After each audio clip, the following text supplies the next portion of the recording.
അയ്യപ്പ ഭക്ത സംഗമത്തോടനുബന്ധിച്ച് ഉയർന്നുവന്ന വിമർശനങ്ങൾക്ക് മറുപടി നൽകാതെ ദേവസ്വം മന്ത്രി വി.എൻ. വാസവൻ. ഹൈന്ദവ സംഘടനകളുമായി കൂടിയാലോചനകൾ നടത്താത്തതിൽ മന്ത്രിക്ക് മറുപടിയില്ല. സ്വാഗത സംഘ രൂപീകരണം മാത്രമാണ് നടന്നത്. വിമർശനം ഉന്നയിച്ച സംഘടനകളെ ഇനി അറിയിക്കുമെന്നും മന്ത്രി. പെരുന്നാട്ടിലും അതുപോലെ ശ്രീലത്തോടിലും ഇതിൻ്റെ സ്വാഗത സംഘ ഓഫീസുകൾ പ്രത്യേകമായി വേറെ ഉണ്ടാക്കാൻ തീരുമാനിച്ചിട്ടുണ്ട്.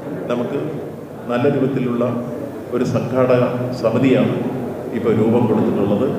ഇപ്പോൾ തന്നെ അതിൻ്റെ പ്രവർത്തനങ്ങൾ ഇന്നു മുതൽ തന്നെ അവർ ആരംഭിക്കുകയാണ്. വിപുലവും വിശാലവുമായ രീതിയിൽ ഇവിടെ എത്തിച്ചേർന്ന മുഴുവൻ ആളുകളെ ഉൾപ്പെടുത്തിക്കൊണ്ടാണ് സ്വാഗത സംഘം രൂപീകരിക്കപ്പെട്ടുള്ളത്.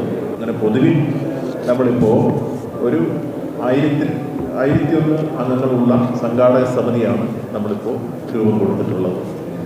ആ നിലയിൽ ആ സംഘാടക സമിതിയുടെ പ്രവർത്തനങ്ങൾ തുടർന്നുള്ള ദിവസങ്ങളിൽ മുന്നോട്ട് പോകും. ഇപ്പോൾ ഇവിടെ ഏതായിരുന്നാലും ഗവൺമെൻറ് ഈ കാര്യത്തിൽ അതോടൊപ്പം തന്നെ ദേവസ്വം ബോർഡും വളരെ വ്യക്തമായി ഈ കാര്യം ജനങ്ങളുടെ മുമ്പിൽ വിശദീകരിച്ചുകൊണ്ട് തന്നെ ഭക്തരുടെ താല്പര്യങ്ങൾ സംരക്ഷിച്ചുകൊണ്ട് ശബരിമലയുടെ ആചാരാനുഷ്ഠാനങ്ങൾ പാലിച്ചുകൊണ്ട് ഇതിൻ്റെ വികസനം ലക്ഷ്യം വെച്ചുകൊണ്ട് മാത്രമാണ് ഈ കാര്യങ്ങൾ നടക്കുക. അതിൽ ആർക്കൊക്കെ സഹകരിക്കാൻ താല്പര്യമുണ്ടോ അവരെല്ലാം സഹകരിപ്പിക്കുക. ആ കാര്യത്തിലൊന്നും സംശയം വേണ്ട.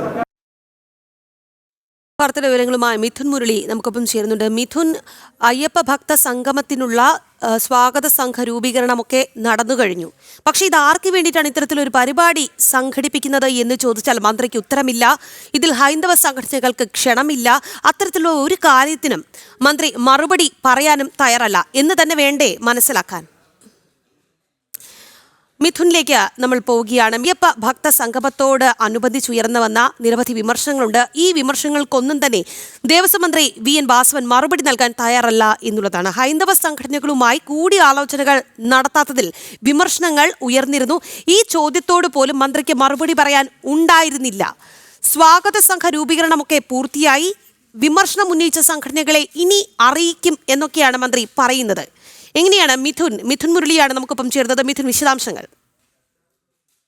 ഹൈന്ദവ സംഘടനകൾ പ്രധാനമായും മുന്നോട്ട് വെച്ച പ്രധാനപ്പെട്ട വിമർശനങ്ങൾ, ഒന്ന്, ഹൈന്ദവ സംഘടനാ പ്രതിനിധികളുമായി കൂടിയാലോചനകൾ ഈ പരിപാടി നടത്തുന്നതുമായി ബന്ധപ്പെട്ട് സർക്കാർ നടത്തിയിട്ടില്ല, അറിയിച്ചിട്ടില്ല എന്നുള്ളത്. രണ്ട് പ്രധാനപ്പെട്ട വിമർശനങ്ങൾ ഉയർത്തുന്നത് സാമ്പത്തിക നേട്ടം ലക്ഷ്യം വെച്ചുകൊണ്ടുള്ള ഒരു പരിപാടിയാണ് സർക്കാർ നടത്താൻ പോകുന്നത്. ഒപ്പം ഈ തെരഞ്ഞെടുപ്പ് മുന്നിൽ കൊണ്ടുകൊണ്ടുള്ള ചില ഗൂഢ നീക്കങ്ങൾ ഇതിന് പിന്നിലുണ്ട്. ഹൈന്ദവ വോട്ടുകളിൽ കണ്ണുവെച്ചുകൊണ്ടുള്ള നീക്കമാണ് സർക്കാർ നടത്തുന്നത്. നേരത്തെ പലതവണ സംസ്ഥാനത്തിന്റെ വിവിധ ഭാഗങ്ങളിൽ സർക്കാർ ഹൈന്ദവ സംഘടനകൾ നേരിട്ട് ഇത്തരത്തിലുള്ള അയ്യപ്പ ഭക്ത സംഗമങ്ങൾ നടത്തിയപ്പോൾ സർക്കാർ യാതൊരുവിധ സഹകരണവും ചെയ്തിട്ടില്ല, യാതൊരു സഹായവും ഉണ്ടായിട്ടില്ല. പക്ഷേ ഇത്തവണ നേരിട്ട് നടത്തുന്നതിൽ ചില ഗൂഢ നീക്കങ്ങൾ ഉണ്ട്. തുടങ്ങിയ കാര്യങ്ങളാണ് വിശ്വ ഹിന്ദു പരിഷത്തും ഹിന്ദു ഐക്യവേദി അടക്കമുള്ള കേരളത്തിലെ പ്രധാന ഹൈന്ദവ സംഘടനകൾ മുന്നോട്ട് വെച്ച ആരോപണങ്ങൾ. ഈ ആരോപണങ്ങൾ എണ്ണിയാണ് നമ്മൾ മന്ത്രി വി.എൻ. വാസവനോട് മറുപടിക്കായി ചോദിച്ചത്. ഹൈന്ദവ സംഘടനകൾക്ക് കൃത്യമായി മന്ത്രി മറുപടി നൽകേണ്ടതുണ്ട്, ഈ വിമർശനങ്ങൾക്ക് മറുപടി നൽകേണ്ടതുണ്ട്. ഈ വിമർശനങ്ങളാണ് ചോദിക്കുകയും ചെയ്തത്. പക്ഷേ ഇതിനൊന്നും കൃത്യമായ മറുപടി നൽകാൻ മന്ത്രി തയ്യാറായില്ല. ഏതാനും ജനപ്രതിനിധികളും ഉദ്യോഗസ്ഥരും മാത്രം പങ്കെടുത്ത സ്വാഗത സംഘ രൂപീകരണ യോഗമാണ് ഇന്ന് നടന്നത്. മന്ത്രി വി.എൻ. വാസവന്റെ നേതൃത്വത്തിൽ ഹിന്ദു ഐക്യവേദി, മറ്റ് വിശ്വ ഹിന്ദു പരിഷത്ത് അടക്കമുള്ള സംഘടനകളുടെ പ്രതിനിധികൾ ജനം ടിവിയോട് തന്നെയാണ് രാവിലെ പ്രതികരിച്ചത്. തങ്ങളെ ഒന്നും ഈ പരിപാടി നടത്തുന്നതുമായി ബന്ധപ്പെട്ട് സർക്കാർ അറിയിച്ചിട്ടില്ല, ഔദ്യോഗികമായ അറിയിപ്പുകൾ ലഭിച്ചിട്ടില്ല എന്നുള്ള കാര്യം. എന്തുകൊണ്ട് അയ്യപ്പ ഭക്ത സംഗമത്തോടനുബന്ധിച്ച് ഉയർന്ന നിരവധി വിമർശനങ്ങളുണ്ട്.